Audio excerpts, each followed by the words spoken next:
I'm kind of pitching myself here as somebody who's an experienced investor, but always, I'm definitely new to this business as well. I just want to speak about this product and just how much, it has really helped me, propel myself, get better with talking with sellers, actually be able to close a deal. My strategies right now have been primarily direct mail, cold calling, and cold texting, and I've found a lot of success with Real Estate IQ, especially being able to get in front of customers, have engaging conversations, and of course, I'm hoping to use all of that to build my own business and eventually retire off. Excited to be here, and I want to say a big thank you to Real Estate IQ. They have the absolute top leads in the industry and just make investing effortless for all of us as real estate investors here in Texas and obviously everywhere else that they're focused. And I'm proud to be associated with Real Estate IQ. Love what you guys do and love how you all help investors so that we can focus on the thing that makes us the most money, which is the job of real estate investing. I wanted to jump on this morning and give a shout out to Real Estate IQ. I began my journey with them a few years ago, just using some of the more basic products, the off-market leads. And since then, growing and visiting and talking with not only Steve, but other people who are involved with Real Estate IQ, I've had the opportunity to actually not only be a client, but I also became an investor with them. And that is one of the beauties of being able to be part of Real Estate IQ, is it gives you the opportunity to grow as an investor, especially in real estate.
I'm kind of pitching myself here as somebody who's an experienced investor, but always, I'm definitely new to this business as well. I just want to speak about this product and just how much, it has really helped me, propel myself, get better with talking with sellers, actually be able to close a deal.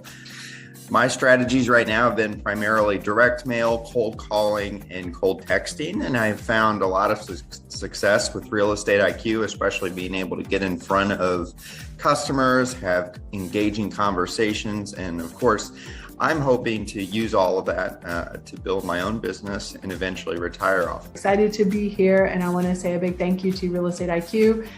They have the absolute top leads in the industry and just make investing effortless for all of us as real estate investors here in Texas and obviously everywhere else that they're focused. And I'm proud to be associated with Real Estate IQ. Love what you guys do and love how you all help investors so that we can focus on the thing that makes us the most money, which is the job of real estate investing. I wanted to jump on this morning and give a shout out to Real Estate IQ. I began my journey with them years ago, just using some of the more basic products, the off-market leads. And since then, growing and visiting and talking with not only Steve, but other people who are involved with Real Estate IQ, I've had the opportunity to actually not only be a client, but I also became an investor with them. And that is one of the beauties of being able to be part of Real Estate IQ, is it gives you the opportunity to grow as an investor, especially in real estate.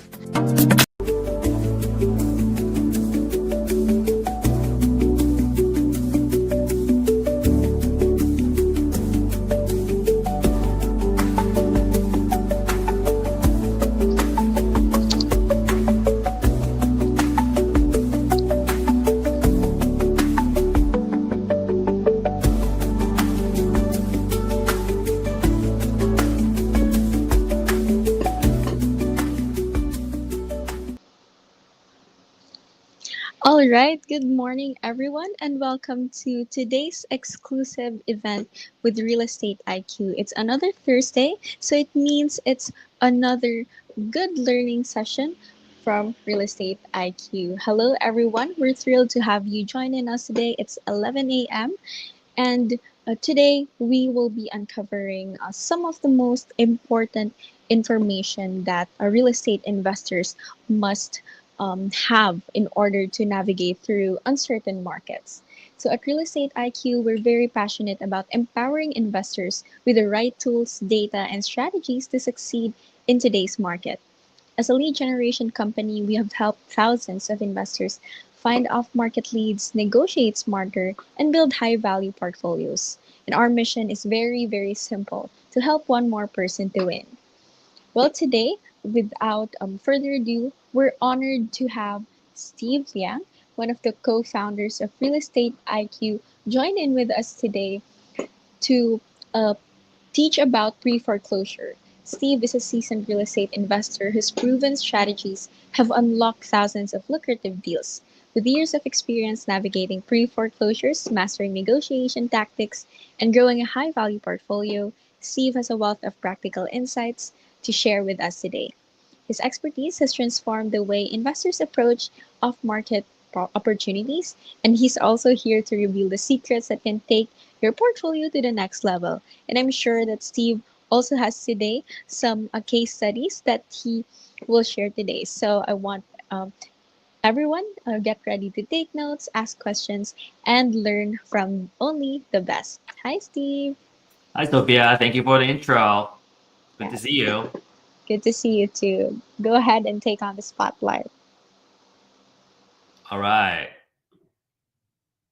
Welcome, everybody. So first of all, I congratulate you for joining us and learn more about this well-kept secret. We call it Preforeclosure Goldmine. Now, you might be wondering, why do we call it the gold mine? Let me just tell you the amount of profit we're talking about.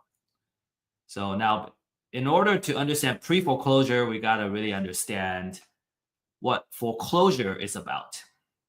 foreclosure auctions, depending on where you are, happens about every month, maybe depending on what state you're in. It could be every week. And it allows banks or maybe the county, depending on what kind of foreclosure it is, to auction off properties that have been late on their payment. You can usually get the deal at 50 to 75% off of the market value. Okay. It's deal by deal, right? Depends on what deal and what deal.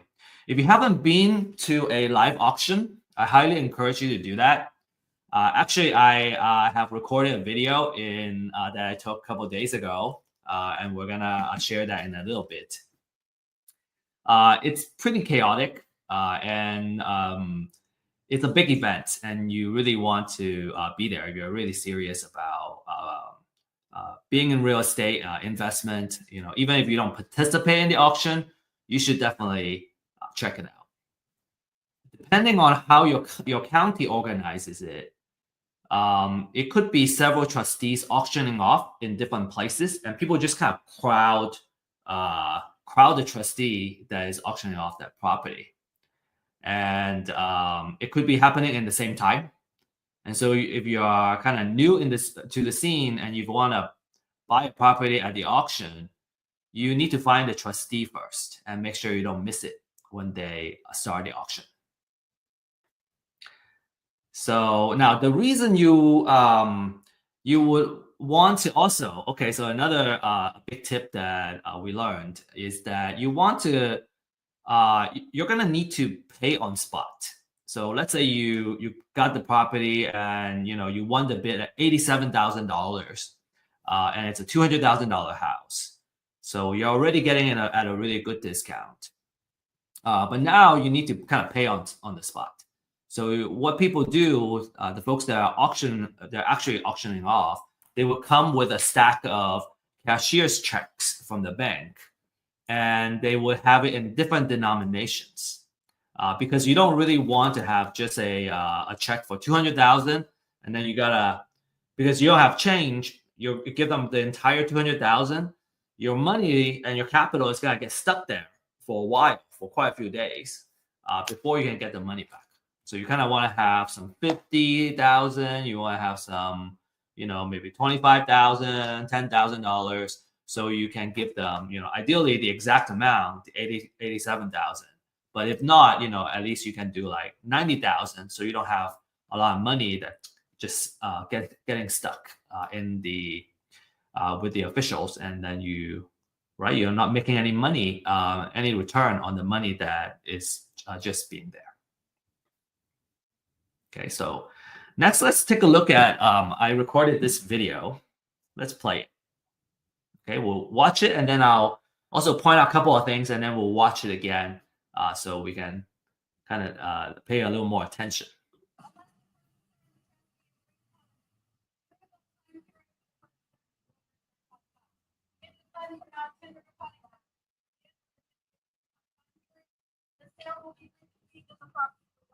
Yeah, okay, so really short video, about 10 seconds or so. So a couple of things, I'm gonna play again, but a couple of things I wanna point out for you is, number one, the lady was announcing and she was making the disclaimers before the auction start. So the auction hasn't started, she was just kind of reading off the things that you should know about before you really actually participate in the auction, such as you're buying it sight unseen, there might be other liens on the property and all that stuff. Another thing to notice is that it's very loud, and it's very hard to hear the person making the announcements. You really need to get really close to the person making these announcements so that you can tell which property is being auctioned off. And then another thing, as you see the camera spanning around, is that people come prepared. They already did their homework, right? They either brought their printouts, right, or they brought their laptop, and because they want to know, they already know how much they want to bid, how much their maximum bid is for any property. And then another thing is, you may not see other folks auctioning off the properties at the same time in this video, but you can kind of imagine a little bit down that way to the right is other folks with other trustees basically auctioning additional properties. So I'm just gonna play this again. I'm gonna stop talking.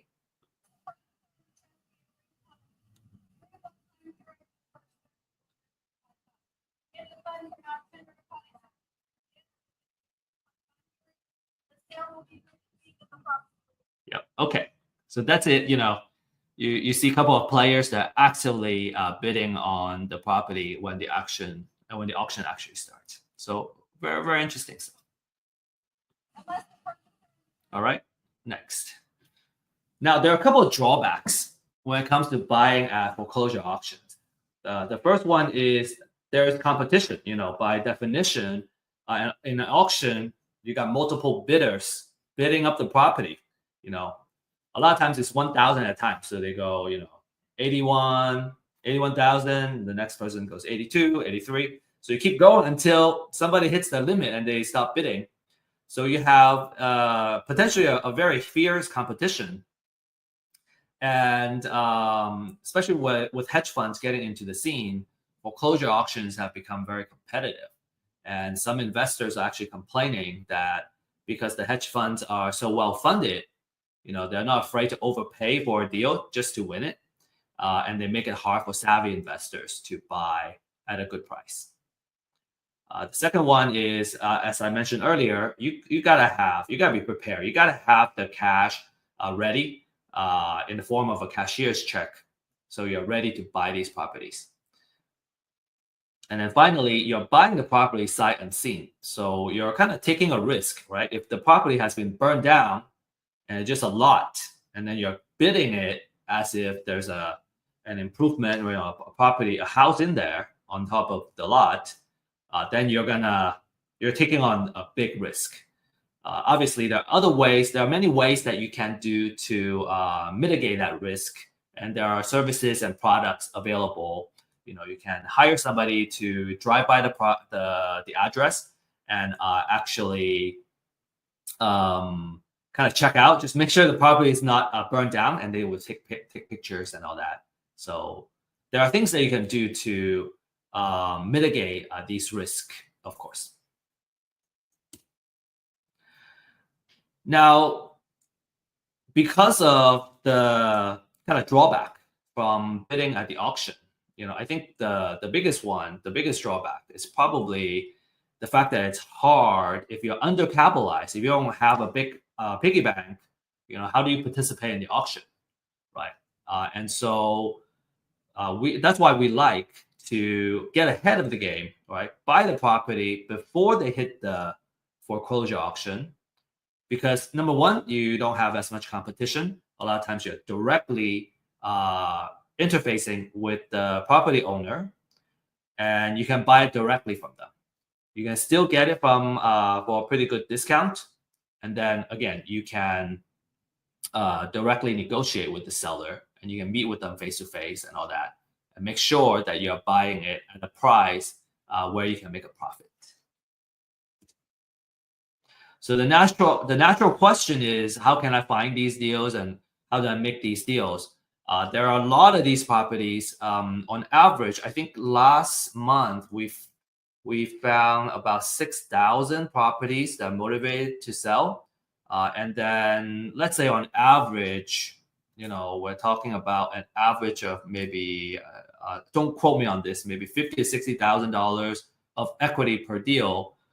There's a lot of equity in these houses that are going into foreclosure. So all we need is to win one, and we'll feel like we're winning. All right, so that's what this webinar is about. I hope we have kind of piqued your interest. And our promise is that by the end of this webinar, you understand the strategy and the process of how you can win foreclosure properties before they hit the foreclosure, what we call pre-foreclosure deals.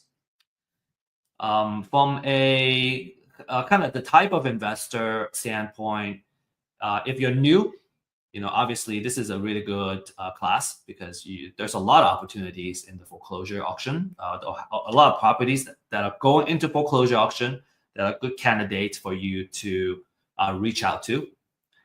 And if you're an experienced investor, but let's say you have not done pre-foreclosure, this would be a really good way for expanding your channel.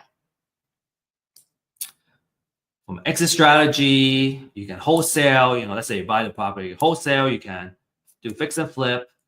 You can also do buy and hold as well at a big discount. All right, so you make the money when you buy it, and now you can do all kinds of exit strategy and profit from it. So reminder, distractions can be very lethal, especially when we're trying to learn. So find ways to be focused, turn off as much distractions and notifications as you can. And feel free to use the chat we're on live stream right now. So feel free to use the chat to ask questions and also interact with each other, introduce yourself. What we find is that a lot of times, I think it's true in many things, it's just difficult to find success when you're getting started or when you're kind of in the middle of the journey. It's all about networking.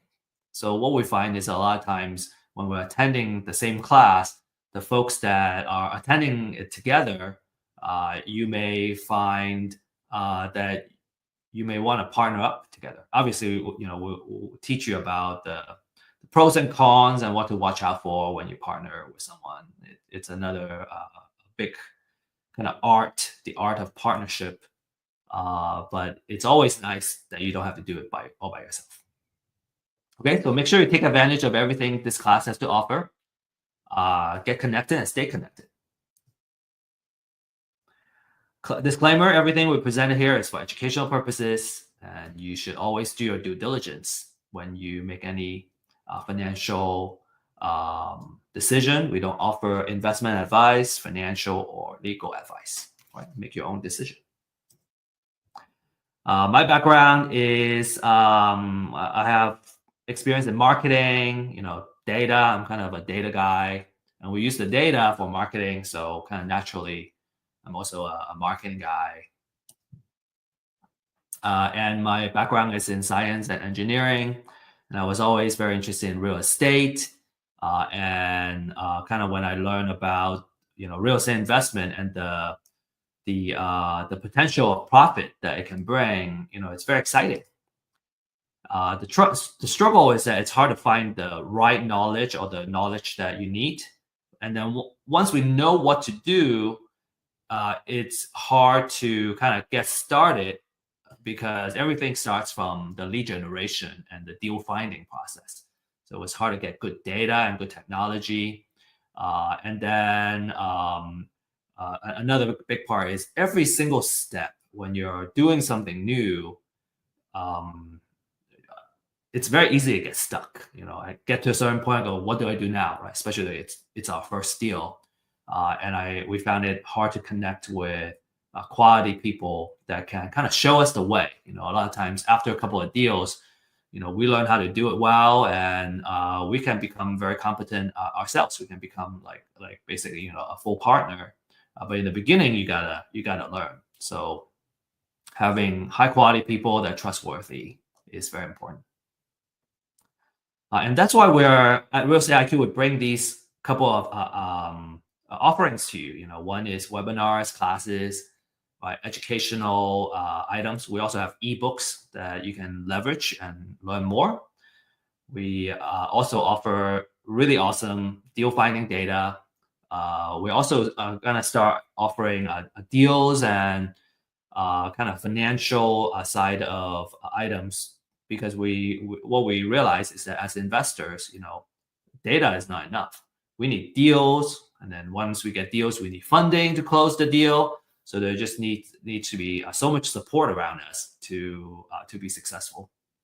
And then very, very importantly, we also want to surround you with a community of experts, so you can you can be a part of the community, and we can find success together. Okay, without further ado, really want to get started here. So I got a couple of steps here. Number one is we want to understand the foreclosure process. Why is that important? In order to win pre-foreclosure deals, we need to understand the entire process so we know where and how we can add value to the homeowner. So here's the process. So step one, the borrower has been delinquent for more than 120 days, so about 4 months. Okay, so that triggers the lender to say, hey, we need to send a letter of demand, and the borrower needs to start getting current on their payment. The borrower will have at least 30 days to pay off the delinquent payments, or they will send a notice of default and an intent to accelerate the loan. So basically kind of accelerate a loan and start a foreclosure process.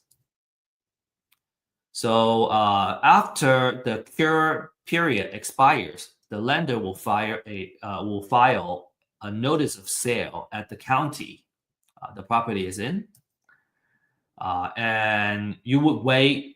You would need at least 21 days before it would get auctioned off. So let's say, in Texas, we have the auction that happens on the first Tuesday of every month, which is just 2 days ago. And let's say the filing happened on the first of the month, right? And it's not that Tuesday yet. It's not gonna go into that immediate Tuesday, but it'll go to the following Tuesday, first Tuesday of the month. So that at least there are 21 days before the next auction. The property is usually auctioned off between 10 and 4 p.m. Different counties are different. Houston, for example, has the auction at a conference center. Most counties will have the property auctioned off at the courthouse. And it's like rain or shine or snow, it will happen. In fact, just a few days ago at the Dallas auction, it was raining, super hard. So it added more to the noise. It's super hard to hear, and it was wet too. The good thing is there was an overhang and it blocked off most of the rain. But if for some counties where you just need to be there with your poncho, if it rains, if you want to really participate in this.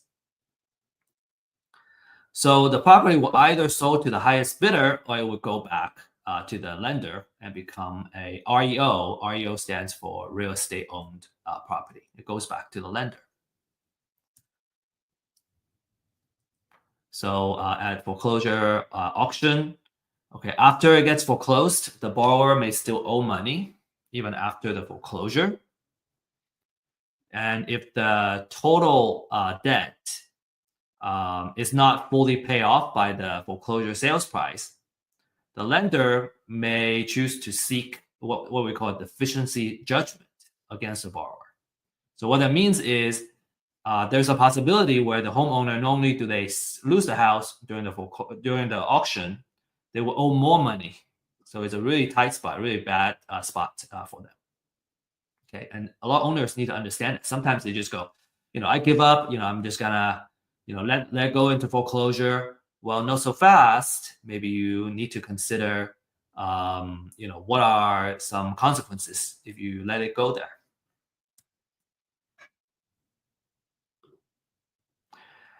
Okay, there are also, the different kind of liens. If there are junior liens on the property, so let's say the foreclosure is about the primary mortgage, and there are maybe some second liens and city liens, all kinds of liens, HOA liens on the property. Well, the foreclosure is gonna wipe out all those second mortgages and junior liens, but the foreclosure doesn't eliminate debt. So even though the lien gets removed from the house itself, right? So that as an investor, let's say you win the property, you don't need to worry about those junior liens. But as the borrower, they are still potentially on the hook. So these lenders can still go after the borrower. Another thing is that you have federal tax, state tax, and local tax liens. They would still survive, which means that, let's say you're the investor, you won the bid, you wanna know what federal liens are on the property. You want to know if there's any state, county, or city tax liens. Those are senior liens, and it's likely that you will still need to pay those liens as an investor. Okay, which is why it's very important to do proper title research. And we have learned, have gained a lot of lessons doing title research recently. And yeah, you gotta be extremely thorough. You gotta have the know-how to do it.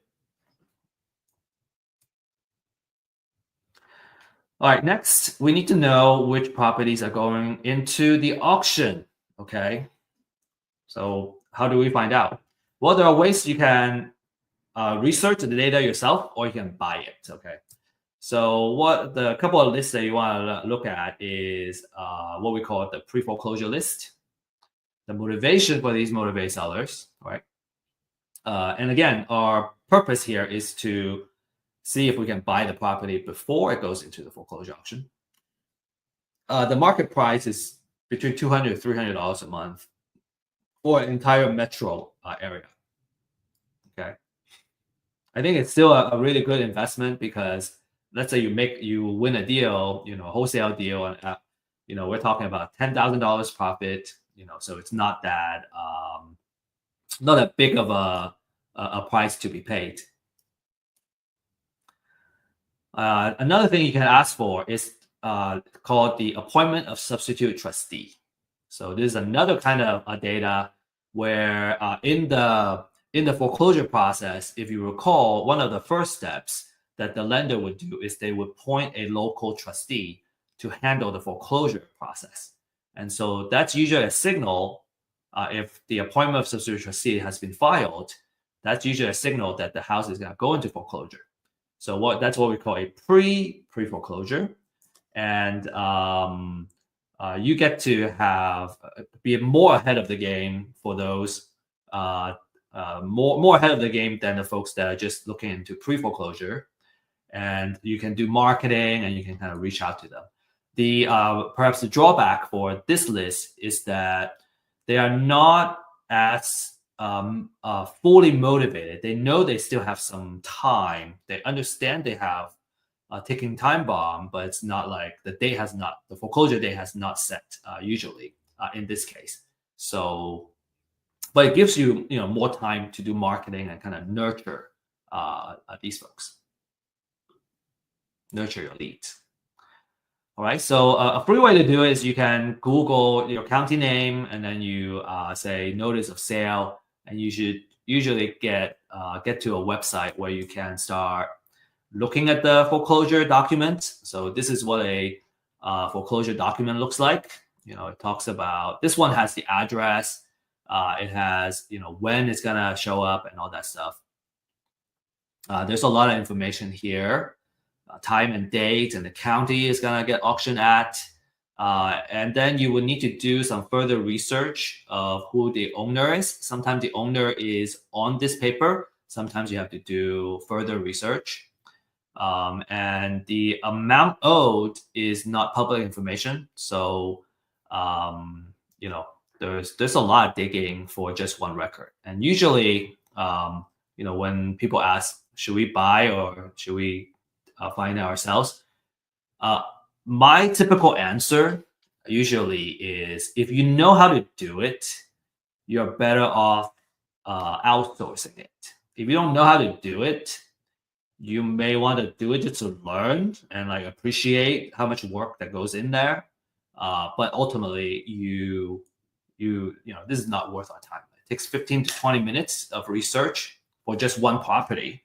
And when it comes to lead generation, I would want to market to hundreds of prospects, all right, hundreds of leads, because it's always a numbers game. So I want to make sure I market to a good enough of quality leads so that I can win one. It's just not worth it.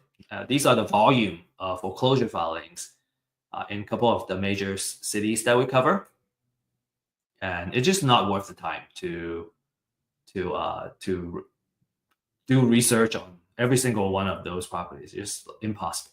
It's so much easier just to kind of outsource that. Right? I would do certain things myself in where my time is going to return the most, such as managing the marketing campaign and maybe like doing cold call, making connections with the homeowner. Those are much better return on our time, and that's what I do too, actually. So okay, so let's say we buy on the list, right? I hope I can convince you that it's better outsourced. You if you don't know how to do it, like I said, you may want to learn how to do it. But just because I know how to cook doesn't mean I want to cook every day. Just because I know how to clean doesn't mean I want to clean every day. Oops. So I hope that outsourcing is always if we can do it, I recommend it. Okay, so now if we're gonna buy the list, we also need to understand the quality, right? I don't want to just buy a junk list and then waste my time calling people, and it's not even the freshest list. So a couple of items that I would use for evaluating the quality of a motivated seller list. Number one, especially for foreclosure, is that I want to know how fresh the data is, right? Because the fresher it is, I know if I reach them first before anybody else, I would be the first person, right? I got the first mover advantage when I do that outreach. The second one is the extent of research. I want to learn more about the person I'm gonna be reaching out to, so I know how to talk to them, and I know what their situation is. One of the key metric that I look at is how much equity is in the property, and you gotta research several locations, different places, and run the calculation in order to come up with an estimated equity on the property. And I find that, and also our clients too, we find it one of some really important information to go in, because if the property doesn't have a lot of equity, chances are it's hard to make a workable deal with the owner. There are different exit strategies, right? Of course, but in general, we want to look for properties that have a high amount of equity. And then, we want to know how accurate the information is, right? The quality of the research and the researchers. So some key elements of a quality leads, especially for pre-foreclosure.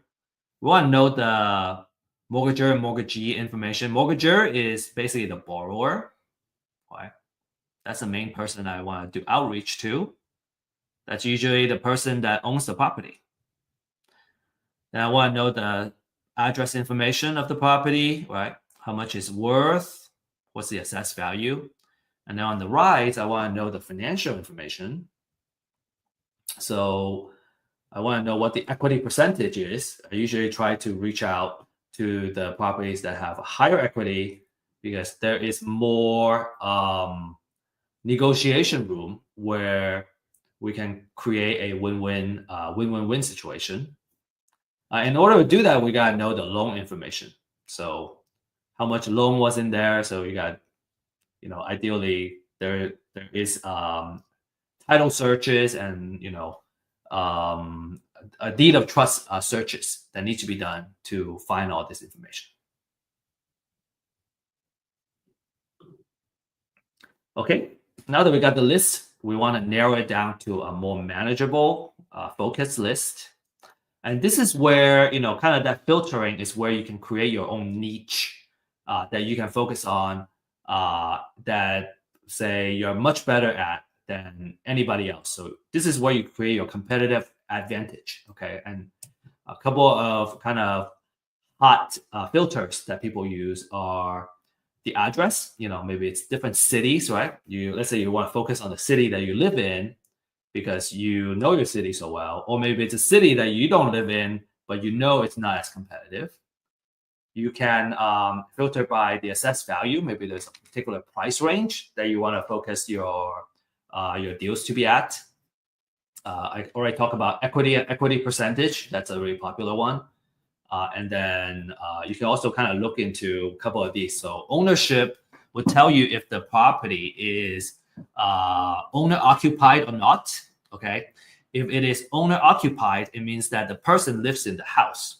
And if it's non-owner occupied, it means the person is very likely a landlord. They live somewhere else. And you can potentially find that they are an out-of-state owner. And, if they don't live in the house, usually maybe they're more likely to sell the house. Okay. You can also look at kind of loan modification and different type of loan. This is by understanding what the different type of loans are and what type of loan modification it is to really identify the signals where, and this would probably come more from experience or from working with an experienced investor together, that how to leverage this data and really search for the niche that you can focus on. I'm not going to spend too much time. We can spend just like 1 hour just talking about each data field here. So let's talk about how to now kind of market to these. Okay. One very important point I want to share is that let's say there are 1,000 properties, right? And let's say we start with a $1,000 per month marketing budget. Okay, I have $1,000 I can spend. I can either spend $1,000 to reach 1,000 leads, or I can narrow it down to 100 leads and really just focus on reaching this 100 leads. Ideally in multiple ways. I can try to call them, send them letters, right? Maybe even do targeted advertising. That's more advanced to these 100 people. Because now I'm spending $10 per lead, right?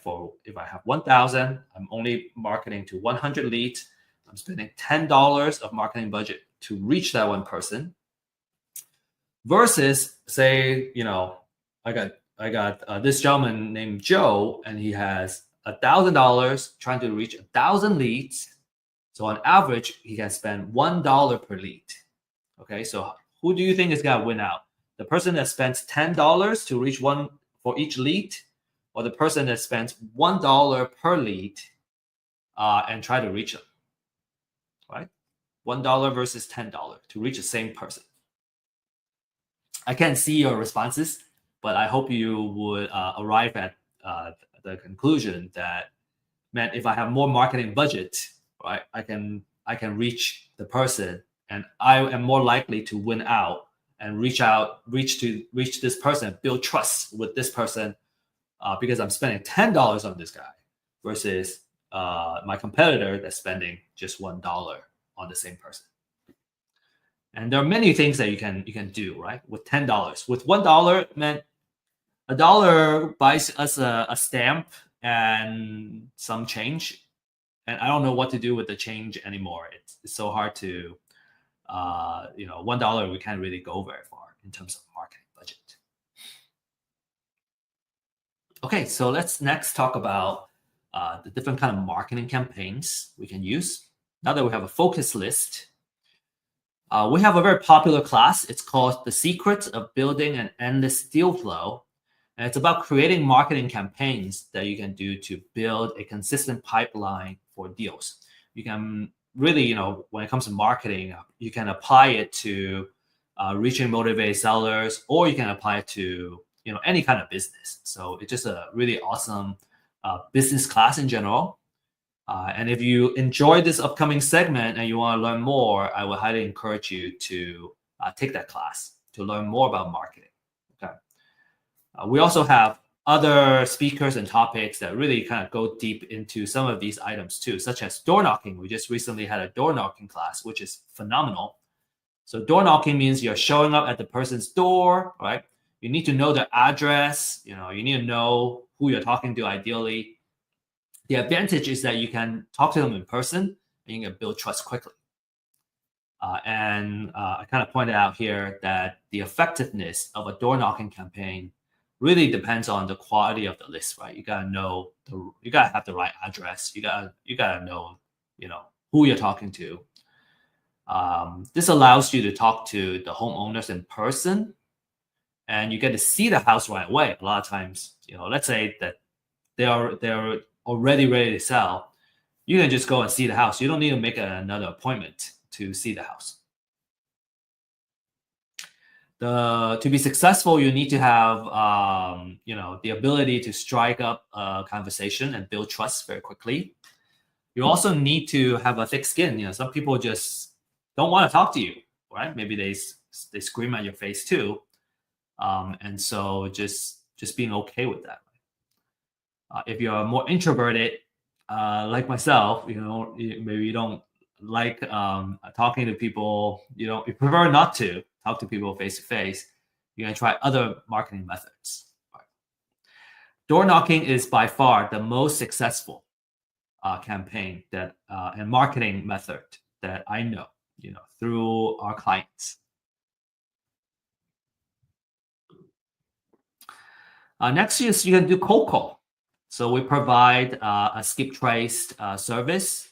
So we skip trace all the properties that are going to foreclosure.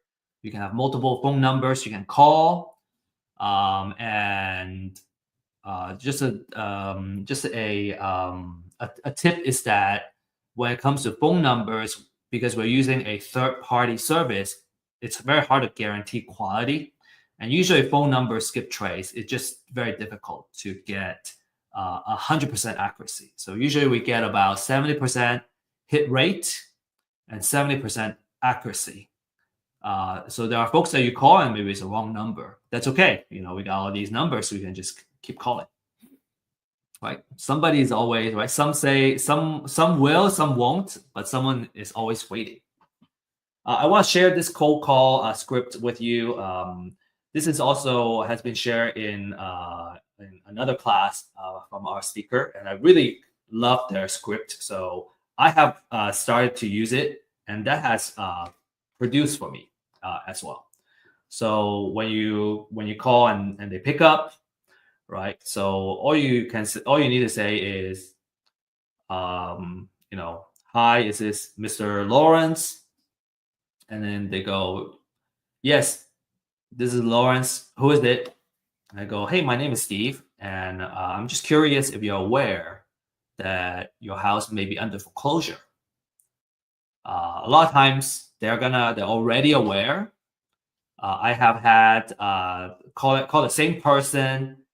That same name, a person with the same name, but just a wrong number, and then they say no. But most people they're already aware, and maybe they're already working with an attorney or something to try to come up with a solution. And so I really like this number 2 and number 3, where number 1 is, have you been able to get with a bank to review any options? Some people may say no, I don't know how, or I'm broke. I don't know what to do. That's a really good opening for you to make an appointment, right? Because our job is really to kind of give them a solution, explore different options where they can see how they can stop the foreclosure. Oh, okay. Another thing that I have learned is that if our approach is to ask if they want to sell, usually I got a lot of a lot of unpleasantness coming back at me, and ever since then I have kind of readjusted my approach and just kind of be an advocate for them. A lot of folks don't want to go through foreclosure, and they don't want to sell. They want to stop the foreclosure. So it's much easier to try the approach of helping them stop their foreclosure and explore the different options that they can do. Okay. And then number 3 is, have they told you that have been approved? So let's say like they already kind of got somebody working on it. But until they got an approval, the house may still go into foreclosure.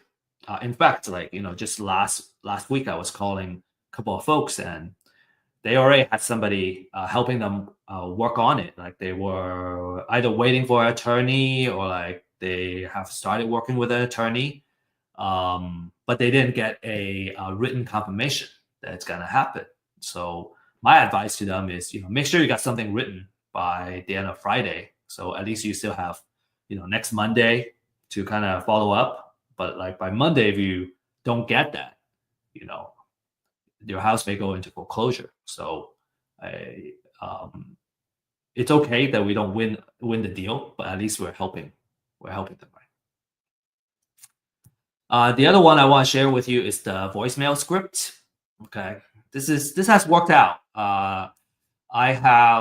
When I have scripts, what I realize is with enough practice, I can overcome my call reluctance. And maybe it happens slowly, but if you can just kind of set a goal to make 5 calls, 10 calls to start, maybe sometimes, let's say you're just getting started, just making like 1 or 2 calls just to do that.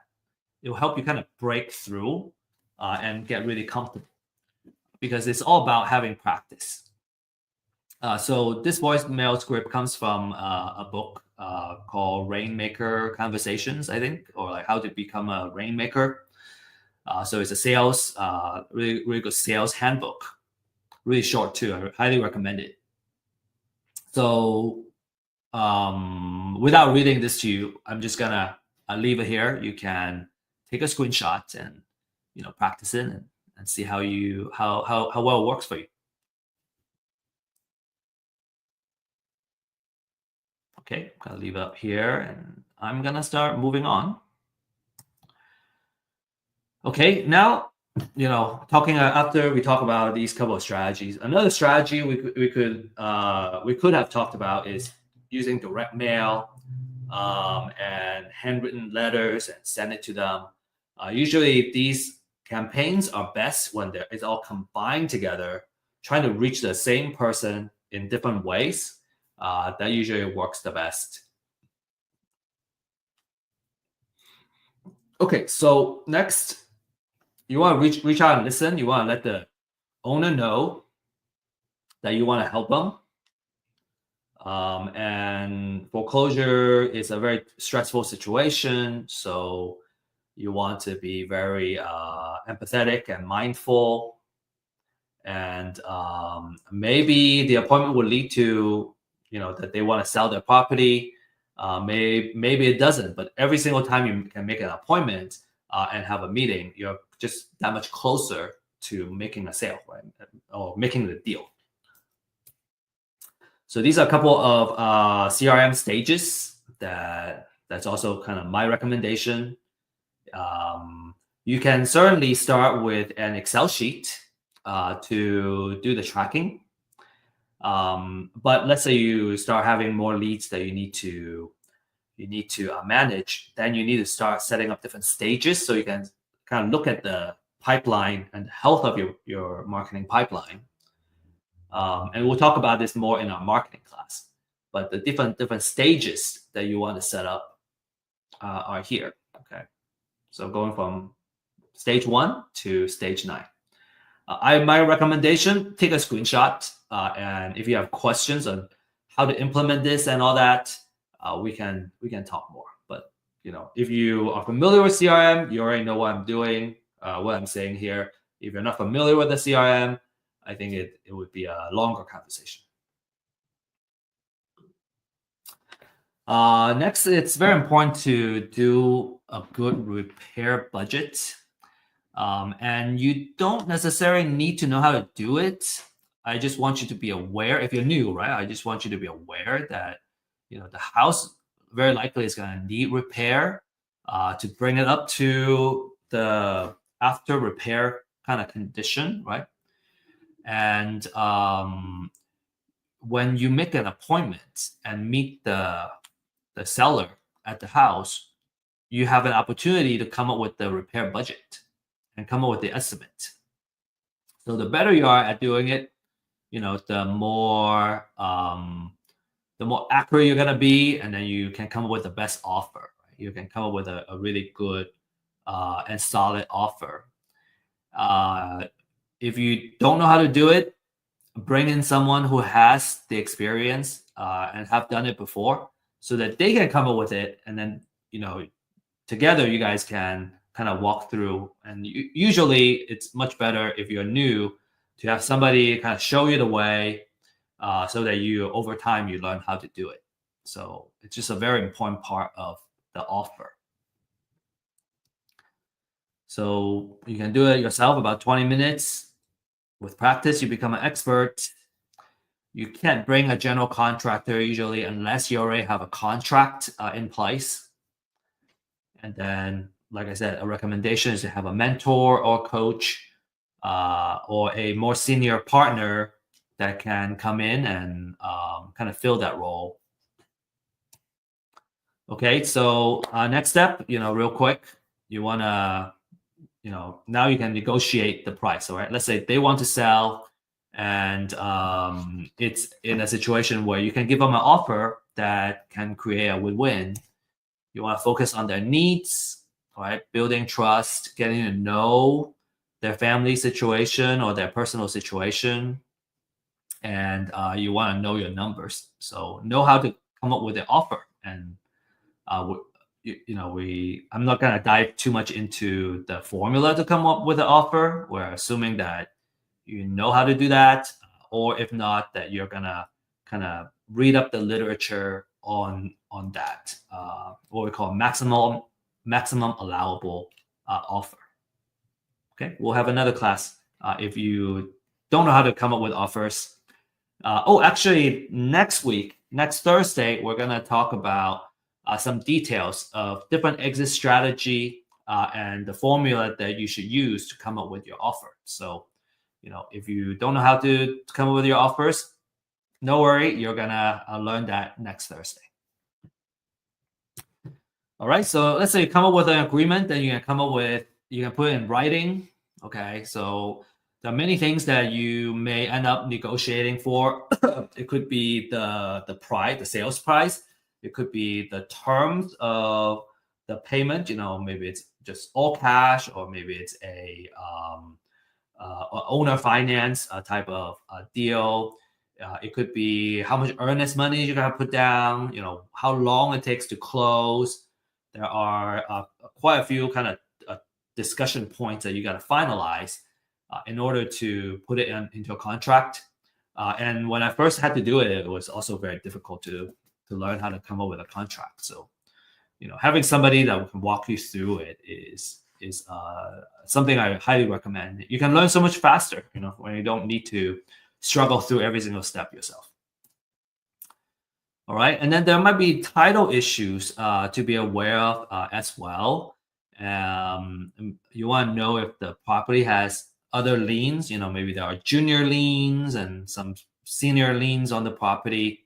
So you want to work with an investor-friendly title company. Also, kind of have a way to do the title research, which I think I'll talk about in a couple more slides.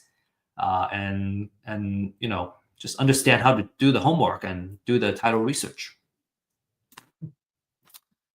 Closing, I have had very awesome, closing. There was one where let's say you agree on closing on a particular day, and that it just happens. But I think it's a little more of a minority of the case. There's usually some delays, right? Let's say you prepare to be closed on Friday, and actually sometimes it doesn't close until later. So just kind of be prepared for contingencies, and if you have a good contract and a seller you already built trust with, you can minimize a lot of the problems. So, but it's just be prepared for things not going the way that you plan to go, and just be flexible. I remember my first closing; it was very nerve-wracking. You think it's gonna happen to this day, and you're you're just like prepare and on standby this whole time, and then it doesn't happen. Next day it doesn't happen. Next day it doesn't happen. Could be kind of stressful the first couple of times. And, after a while you get desensitized. You get better at it. Okay, so to recap, okay, we talked about the foreclosure process, understanding how the foreclosure works, and the gap where we can leverage a pre-foreclosure list and outreach and buy the property or help the homeowner stop their foreclosure before it hits the foreclosure auction. We also talk about different marketing methods and the CRM stages that you can set up to manage your leads. Again, if you're interested in the marketing side of things, there's a class that's available. You can also kind of request. I'm more than happy to deliver a marketing class. I always like talking about marketing. So let me show you a couple of case studies. Okay, all of these are provided by our clients, and some of the names have already been blurred out for their protection. This one, for example, is a $46,000, $500 profit, and this is a wholesale deal. Okay, the next couple of deals is all wholesale. These are big profits for a wholesale deal. Typically, just want to set the right expectation. Is that $5,000 to $10,000 per wholesale fee is already a really good profit, and these are just very outsized profits because we have this awesome client that just does so well, and we kind of handpick the most profitable ones. Okay, so the next one is even bigger. The next one is $85,000, and then the next one is $88,000. So again, don't let these big numbers kind of set your expectation. Expect about $5,000 to $10,000 if you wholesale a deal in terms of making how much profit you can expect from a deal. But these outsized profits are not unheard of either, and folks are extremely happy when they can make this much. Yeah, and one of the success stories that I share is actually the client that shared these cases. All right, so you might be wondering how you can get started. So I got a 3-step process for you. Number one is you want to get a pre-foreclosure list. The more information, the more relevant information, of course, the better. So the benefit of having first-hand data is you have the freshest data available. You can get extensive research done, such as estimated equity. And at a very limited time, you can also enjoy the disruptive pricing that Real Estate IQ has to offer.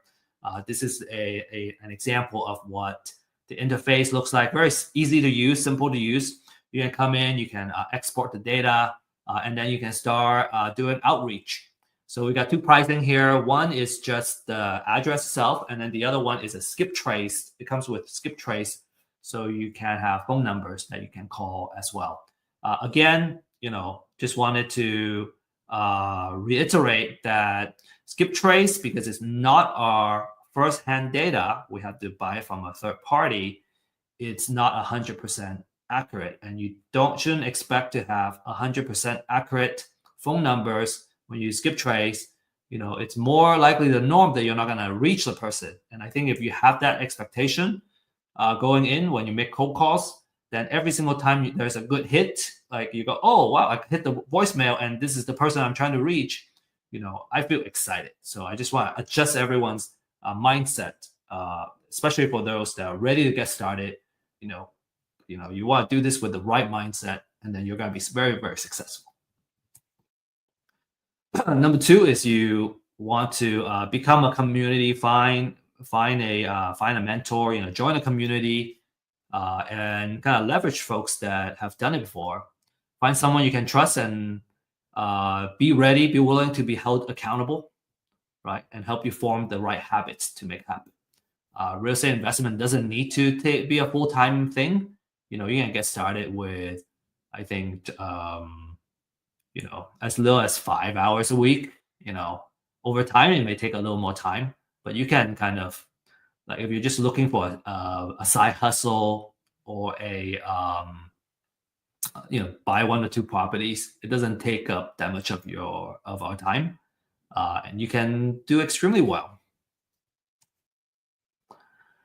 Okay, number 3 is you gotta do the title research. The cost for title research is between 40 to 75 per property, and that's through a title company. There are different service providers that provide title research. We're actually working on a title research project right now, and we want to offer this service at a better pricing than what's on the market right now.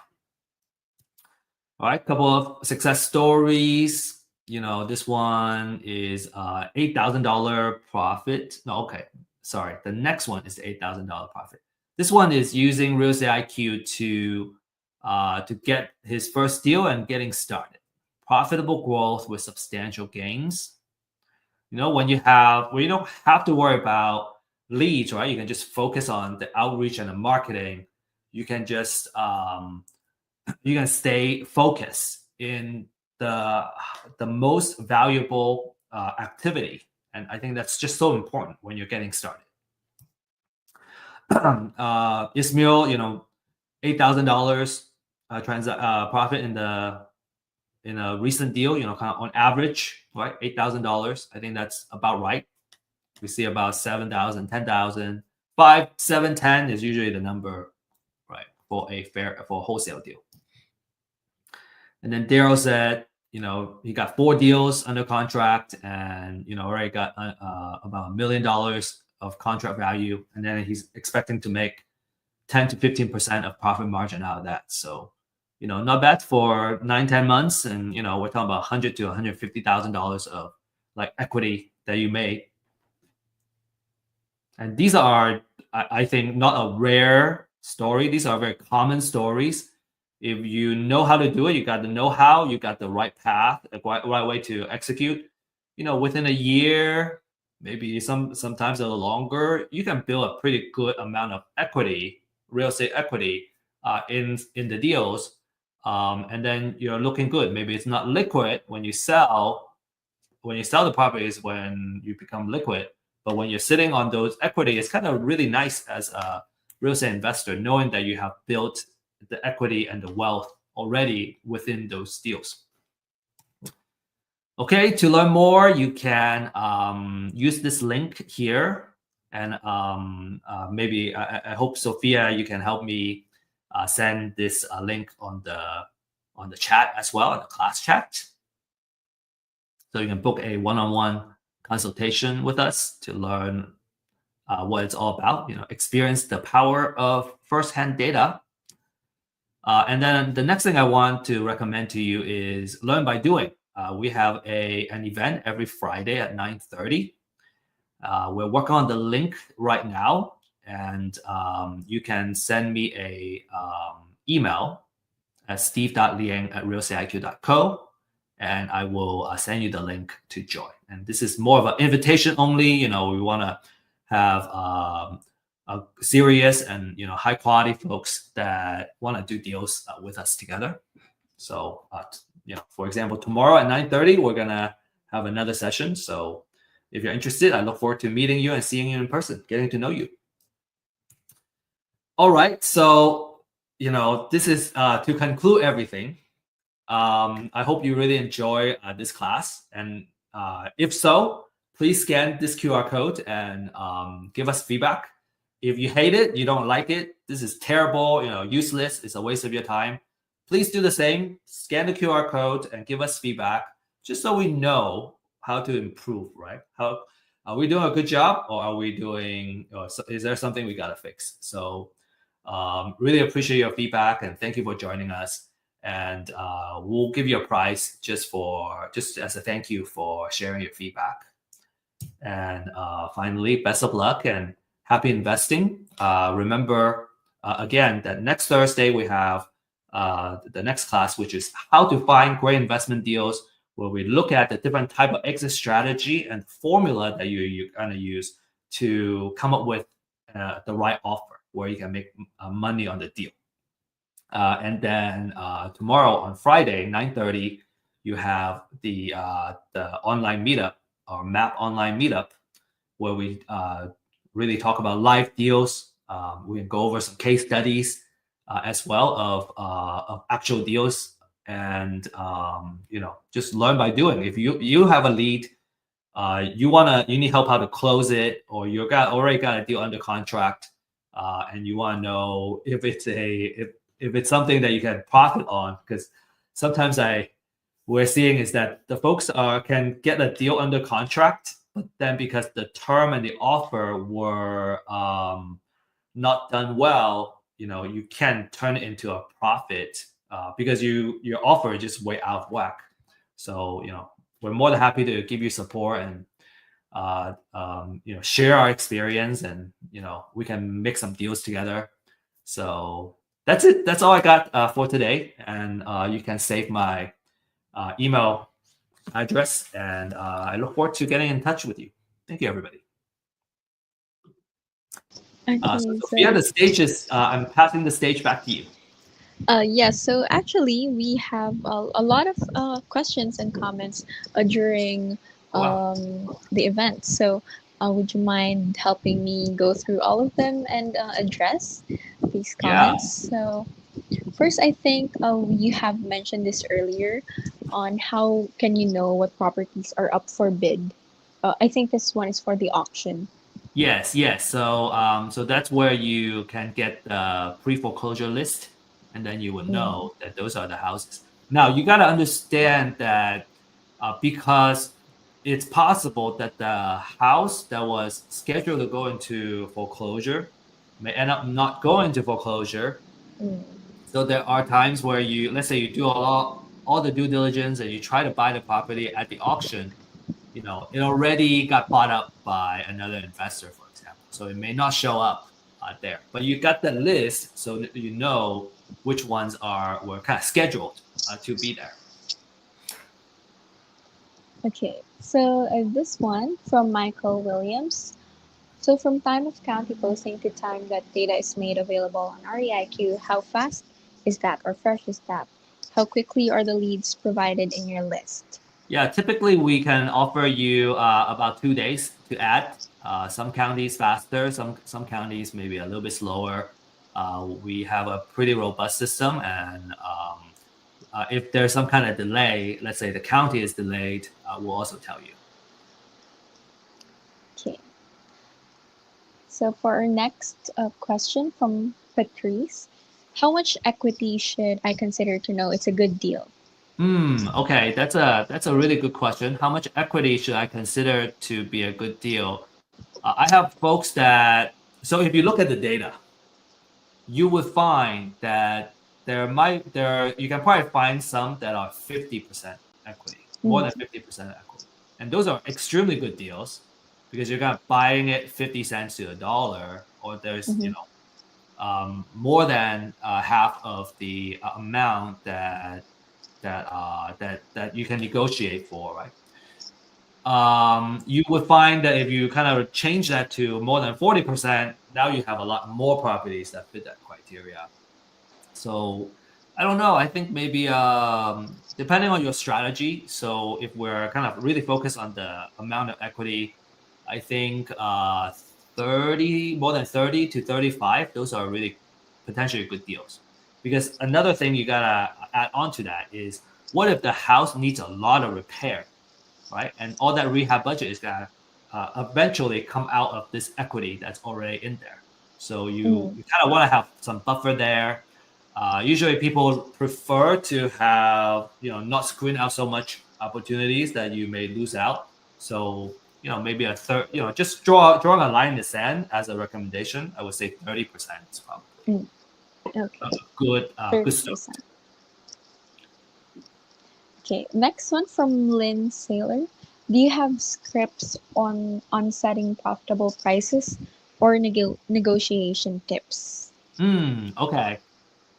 Scripts on setting profitable prices. Okay, I assume that when you say profitable prices, we're talking about for you as an investor. I would, my approach is I want to be transparent with them. And what we find is that, and I think we'll go over this in next week's class, there's a formula that we follow to come up with the offer because we need. So first of all, we need to make sure that we can make a profit because we're in it to, right? It's a business. There's overheads, right? We still want to be able to, this is not a charity, right? So the formula already have the built-in numbers that you want to use. And so a lot of times I just tell them, hey, because of the other kind of cost that's involved, I need to follow this formula. And based on the number, this is how much I can offer. Like, there are folks that really want to know, I just write down the number for them. And then, then we're solving the problem together instead of, going head to head. And I think, at least in this case, you really want to have we're in it, we're facing the same problem together instead of we're negotiating in a hostile situation. Yes, because after all, you need to build a relationship also with the homeowner. So Right, you don't want to be hostile. Yeah, a couple of approaches, our speakers have also shared in the past is, that you guys we are on the same side and there's a bad guy. We're trying to fight the bad guy and we're not fighting each other. And I really like that mindset and the positioning. Okay. Well, we have Ray here. Ray is a beginner. I want to learn how to find, approach distressed homeowners, get property under contract, and then wholesale contracts. What is your recommendation? Oh yeah, and Ray, I think my recommendation is to join our class at 9:30 tomorrow. So it's a meetup, and so we can go over the process and all that. This is the how to find, approach, get property under contract, the entire process. We have a 90-day program actually that if you are committed and you're gonna go and execute, we believe we can get you a deal in 90 days. And so you can just follow that process and we'll help you find success, going from beginner to getting your first deal. Okay. So from Robin, I believe that this is for the map class. Do you have to be in Texas to be part of the event? And you don't. You can join us online.